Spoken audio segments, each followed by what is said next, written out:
Hello दोस्तों, स्वागत है आपका कॉमिक्स टाइम्स में। और आज हम शुरू कर रहे हैं छोटी सी कहानी में आवाज़ का टापू। यहीं से शुरू है दोस्तों। चलिए शुरू करते हैं बिना समय गंवाए। इसका पहला पेज नहीं है, शुरू करते हैं। 21वीं शताब्दी का अंतिम दौर था। पृथ्वी का विज्ञान उन्नति के चरम सीमा पर था। मानव आकाशगंगा के सभी ग्रहों पर अपनी बस्ती बसा चुके था। प्रतिदिन अनेकों अंतरिक्ष यान विभिन्न ग्रहों के लिए उड़ान भरते थे। आज भी एक रॉकेट यान मंगल ग्रह के लिए रवाना हो रहा था। उस रॉकेट यान के भीतर केवल 2 यात्री थे जो मंगल ग्रह स्थित बस्ती के लिए रसद लेकर जा रहे थे। ओकीफ, मैं बहुत थक गया हूँ। तुम कंट्रोल संभालो, मैं थोड़ा आराम कर लेता हूँ। Okay George dear. जॉर्ज के जाने के बाद ओकीफ की नींद का झोंका सा आया और वह आंखें बंद करके सीट पर ही पसर गया। ऑटो कंट्रोल द्वारा रॉकेट यान अपने मार्ग पर बढ़ता रहेगा। कुछ घंटे बाद अचानक रॉकेट यान को हल्का सा झटका लगा। ओह! स्क्रीन पर नज़र पड़ते ही ओकीफ का दिल जोर से धक उठा था। ओह गॉड, ओह माय गॉड, हमारा यान मार्ग भटककर किसी और दिशा में आ निकला है। उसने तुरंत जॉर्ज को इस घटना की सूचना दी थी। यह कैसे हो गया ओकीफ? कंट्रोल तो तुम्हारे हाथों में था। मैं थोड़ी देर के लिए सो गया था।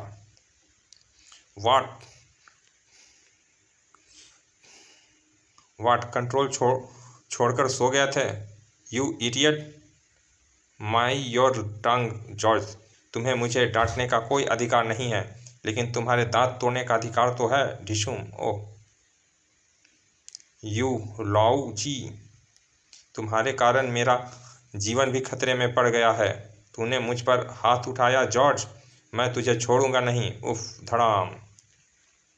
दोनों भूखे शेर की तरह एक दूसरे से भिड़े हुए थे। ओह ओह! इसी पल मानो चमत्कार हो गया। पूरा यान भयानक शोर की आवाज़ों से गूंज उठा। ओं छनाक छनाक, ई हिन हिन हिन, या यलगार करो, हिन हिन हिन, दुश्मन को काट डालो, छनाक छनाक। चारों ओर से उभरते इस शोर में इंसानी आवाज़ें भी थीं, घोड़े की हिनहिनाहट के स्वर भी, और तलवारों टकराने की खनखनाहटें भी। लड़ना भूल चुके थे जॉर्ज और ओकीफ। ओह आवाज़ों की दुनिया! ओकीफ, हम आवाज़ों के टापू में आ पहुँचे हैं। यह शोर किसी ऐसी जंग का है जो शायद हजारों वर्ष पूर्व धरती पर लड़ी गई होगी। क्या कह रहे हो तुम? क्या तुम जानते नहीं कि आवाज़ें कभी नष्ट नहीं होती, बल्कि वह धरती से उठकर अंतरिक्ष में आकर कहीं कैद हो जाती है। वैज्ञानिकों ने इस अज्ञात स्थान को आवाज़ों का टापू नाम दे रखा है, जहां ब्रह्मांड के आरंभ से लेकर आज तक की सारी आवाज़ें मौजूद हैं, लेकिन आज तक इस स्थान का पता नहीं लगाया जा सका था। ओह, तो क्या हम उसी आवाज़ के टापू में आ पहुँचे हैं? हाँ ओकीफ, तुम्हारी एक गलती ने हमारे सौभाग्य का दरवाज़ा खोल दिया है। हमने आवाज़ों का टापू ढूंढ निकाला है। खुशी से जोश में वह ओकीफ से लिपट गया था। मुझे क्षमा कर दो मित्र, अब हम दोनों मिलकर अपना मार्ग तलाश करेंगे, लेकिन मैं तुझे कभी क्षमा नहीं करूँगा। कंप्यूटर की सहायता से और थोड़ा प्रयास के बाद वे आवाज़ों के टापू से निकलकर मंगल ग्रह का मार्ग ढूंढने में सफल हो गए। थैंक गॉड, अब हम मंगल की ओर जा रहे हैं। कुछ घंटे बाद वो सुरक्षित मंगल ग्रह पर जा उतरे। अब हम किसी भी रॉकेट यान को आवाज़ के टापू पर लेकर जा सकते हैं, राइट? अर्थ कंट्रोल को वे अपनी इस खोज की सूचना पहले ही दे चुके थे और अब मंगल ग्रह के बेस पर अर्थ कंट्रोल से निर्देश प्राप्त कर रहे थे। तुम दोनों ने जो खोज की है उसने धरती पर तुम्हें हीरो बना दिया है। हम तुम्हारे स्वागत की तैयारी कर रहे हैं, लेकिन वापसी पर तुम लोग आवाज़ों के टापू से गुजरकर ही आना। तुम्हें उस क्षेत्र का पूर्ण मानचित्र बनाकर लाना है। अगले दिन उन्होंने धरती के लिए उड़ान भरी थी।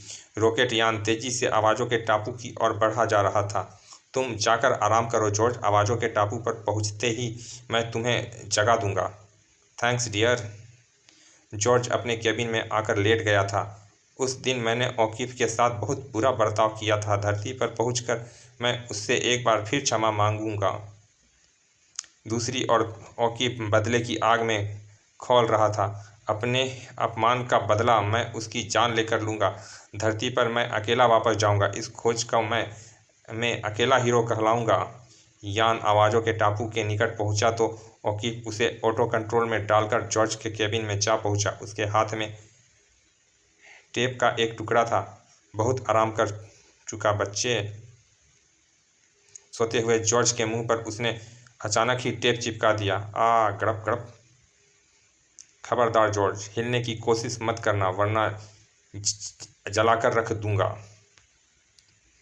उस दिन मुझ पर हाथ उठाकर तूने अपनी मृत्यु को बुलावा दिया था। कुछ ही क्षण में हम आवाज़ के टापू में प्रवेश कर जाएंगे। फिर मैं यहाँ कुछ ऐसे डायलॉग बोलूँगा जो साबित करेंगे कि तुम पागल होकर आत्महत्या कर रहे हो।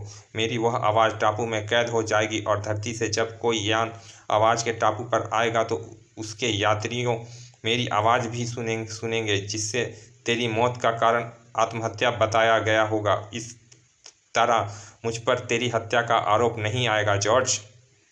कुछ ही क्षण में यान आवाज़ के टापू में पहुंच चुका था और यान की दीवारें शोर उगलने लगी थी। पी मेरा जूता है जापानी।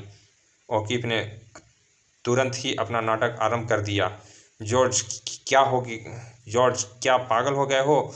आत्महत्या अपराध है। यह दोस्ती हम नहीं तोड़ेंगे। गर वह जॉर्ज को ठोकरों से पीट रहा था, साथ ही बोलता भी जा रहा था। लगता है आवाज़ों के शोर ने तुम्हें पागल कर दिया है, सफ़ेद जैसे कैप्टन कुक नामक। लेजर गन मुझे दे दो, मैं तुम्हें आत्महत्या नहीं करने दूंगा। रसना, आई लव यू रसना। नहीं जॉर्ज, ओह यह तुमने क्या कर डाला भाई? माय गॉड, यह तो मर गया। स्वयं को लेज़र बीम से जला डाला। गिर गिर। औकीफ यह नाटक तब तक करता रहा जब तक शोर की आवाज़ें समाप्त नहीं हो गई। हाँ, हम आवाज़ों के टापू से निकल चुके हैं। अब मैं तेरी हत्या करूँगा और धरती पर जाकर कह दूँगा कि तूने आत्महत्या की है। आवाज़ों के टापू पर कैद मेरी आवाज़ इसका प्रमाण होगी। धम। तुझे मारकर मैं धरती पर अकेले हीरो बनकर जाऊँगा। अकेला हीरो। मरने के लिए तैयार हो जाओ जॉर्ज। पल भर में ही जॉर्ज का शरीर कोयला बन चुका था। लेकिन औकीफ दूसरा ठहाका नहीं लगा सका था। बिल्कुल अचानक यान की दीवारों से दोबारा शोर की आवाज़ें उठने लगी थी। नायक नहीं खलनायक हूँ मैं। अरे अगले ही पल औकीफ को अपनी गलती का एहसास हुआ। ओह, हम अभी आवाज़ों के टापू में ही हैं। वह खामोशी शायद किसी साइलेंट पेज की रही होगी जहां संसार की कोई आवाज़ नहीं पहुंच सकी होगी। घबराकर वह कंट्रोल रूम में पहुंचा। यान घुमाकर मुझे उस साइलेंट पेज को चेक करना होगा। यान घुमाकर साइलेंट पेज में जा पहुंचा, लेकिन वह पेज अब साइलेंट नहीं रहा था। तुम्हें मार कर मैं धरती का अकेला हीरो बनकर जाऊंगा। अकेला हीरो। मरने के लिए तैयार हो जाओ जॉर्ज। यह वहाँ अब एक ही आवाज़ कैद थी, औकीफ की आवाज़, जिसमें उसने अपना अपराध स्वीकार किया था। औकीफ का सिर चकरा गया और उसने खड़े रहने की शक्ति ना थी। माय गॉड, मैं खुद ही अपने बुने जाल में फंस चुका हूँ। मेरी यह आवाज़ हमेशा आवाज़ों के टापू में गूंजती रहेगी और मेरा गुनाह का सबूत देगी। ये कॉमिक्स यहाँ समाप्त होती है दोस्तों। चलिए मिलते हैं फिर ऐसे किसी छोटे से कहानी के छोटे से भाग में। तब तक के लिए धन्यवाद। विदा।